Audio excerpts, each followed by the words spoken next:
యువగళం యువగళం కదిలింది అతి గదికు జనస్వరం యువగళం యువగళం వస్తుంది నవ్యాంత జనహితం జై జై లోకేష్ జై లోకేష్ జై జై లోకేష్ జై లోకేష్ జై జై లోకేష్ జై లోకేష్. అందరికీ నమస్కారం. Welcome to Varahi news. నేను మీ వరప్రసాద్. ఒక పక్క ప్రజల్లో విపరీతమైన వ్యతిరేకత, మరో పక్క పార్టీలో ఉన్న ఎమ్మెల్యేలు అందరూ కూడా దాదాపుగా అధిష్టానం మీద తిరుగుబావుట.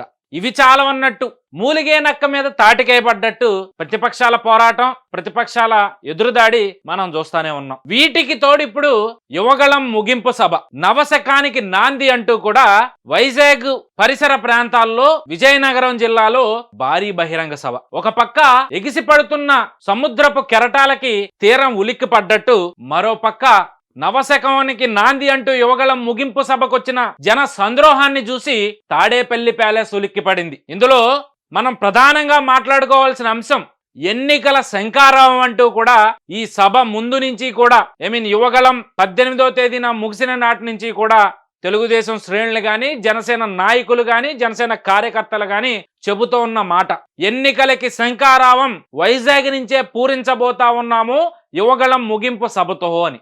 అక్షర సత్యంగా అక్కడొచ్చిన జన సంద్రోహాన్ని చూస్తే అదే వాస్తవం అనిపించింది. జగన్మోహన్ రెడ్డిక తను కట్టుకున్న విలాసవంతమైన ప్యాలెస్లకే పరిమితం అవ్వబోతున్నాడు అని అనడానికి స్పష్టమైన ఉదాహరణ కావచ్చు, స్పష్టమైన మార్పు కావచ్చు ఈ నవశకానికి నాంది అనే సభతోనే మొదలైంది అనడంలో ఎటువంటి సందేహం లేదు. ఈరోజు జగన్మోహన్ రెడ్డి రకరకాల డ్రామాలు ఆడుతా ఉన్నాడు మళ్ళీ అధికారంలోకి రావడం కోసం. ప్రజలు ఒకటే ఫిక్స్ అయ్యారు, అయ్యా జగన్మోహన్ రెడ్డి మార్చాల్సింది నీ ఎమ్మెల్యేలని కాదు నిన్నే అని ప్రజలందరూ కూడా ఫిక్స్ అయిపోయినట్టుగా అయితే నిన్న జరిగిన సభతో ప్రతి ఒక్కరికి ఈరోజు రాష్ట్రంలో కనువిప్పు కలగబోతా ఉంది. ఇప్పటి వరకు నిశ్శబ్ద యుద్ధం అనుకున్న ప్రతి మాట కూడా ఇక నుంచి ఆ శబ్దం తాడేపల్లి ప్యాలెస్ లో ఉన్న అద్దాలన్నీ పగలేలా రాబోతుంది ఓటు రూపంలో అనేది అయితే చాలా స్పష్టంగా కనిపిస్తా ఉంది.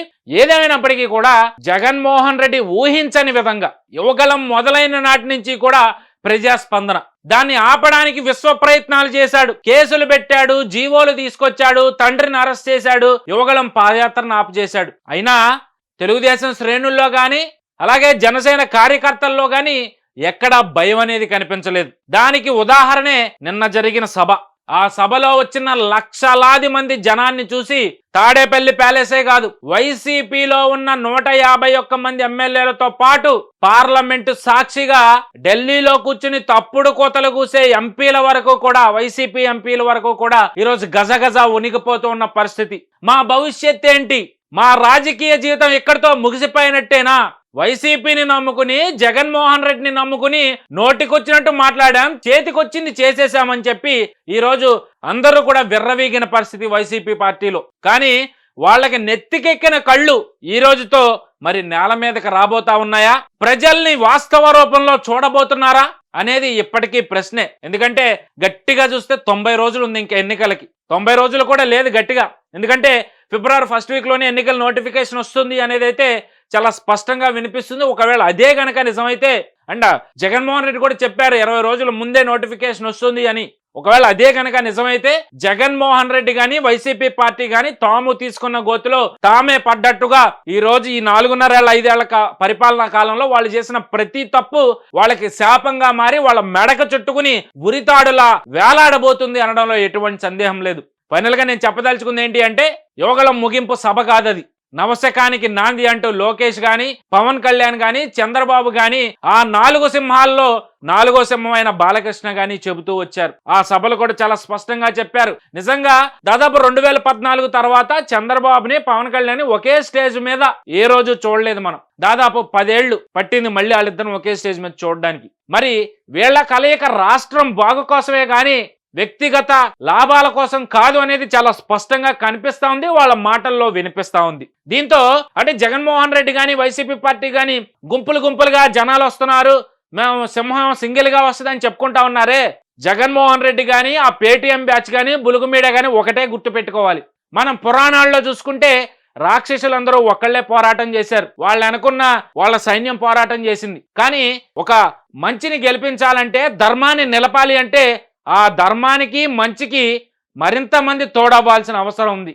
ఆ ధర్మపక్షాన్ని నిలబడ్డ వాళ్ళందరూ కూడా ఒకే తాటి మీదకి వచ్చి అధర్మాన్ని జయించాల్సిన అవసరం ఉంది. ఈరోజు రాష్ట్రంలో జరుగుతుంది కూడా అదే.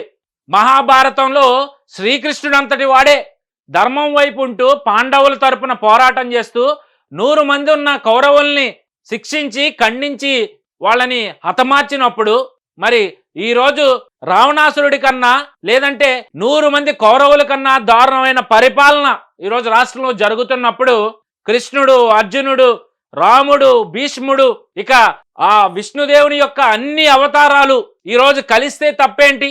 ఈరోజు ప్రతిపక్ష పార్టీలన్నీ కూడా పురాణాలలో ధర్మం కోసం ఎవరైతే పోరాటం చేశారో ఆ పోరాట యోధులే ఈరోజు ప్రతిపక్ష నాయకులుగా ఉన్నారు. వాళ్ళలో ముందు వరుసలో ఉండేదే చంద్రబాబు నాయుడు, పవన్ కళ్యాణ్ అనే అంశాన్ని ఈ వైసీపీ గుర్తెరగాలని చెప్పి ఈరోజు నేను మనస్ఫూర్తిగా కోరుకుంటా ఉన్నా. మీ ఓటమి భరించలేక ప్రతిపక్ష నాయకుల మీద కేసులు పెట్టినా, వాళ్ళ మీద తప్పుడు విమర్శలు చేసినా ప్రజలు నమ్మే పరిస్థితిలో లేరు. ఈరోజు ప్రజలకి వాస్తవం అవగతమైంది. ఖచ్చితంగా ఆ వాస్తవాన్ని ఓటు రూపంలో తెలియజేసి నీ తాడేపల్లి ప్యాలెస్ లో రిక్టర్ స్కేల్ పై ఎన్నడూ లేని విధంగా భూకంపం నమోదు కాబోతుంది అనేది జగన్మోహన్ రెడ్డి గుండెల మీద చేసుకుని ఒక్కసారి ఆలోచించమని చెప్పి ఈ సందర్భంగా నేను తెలియజేస్తా ఉన్నా. యువగళం యువగళం కదిలింది అది గదికొచ్చిన స్వరం యువగళం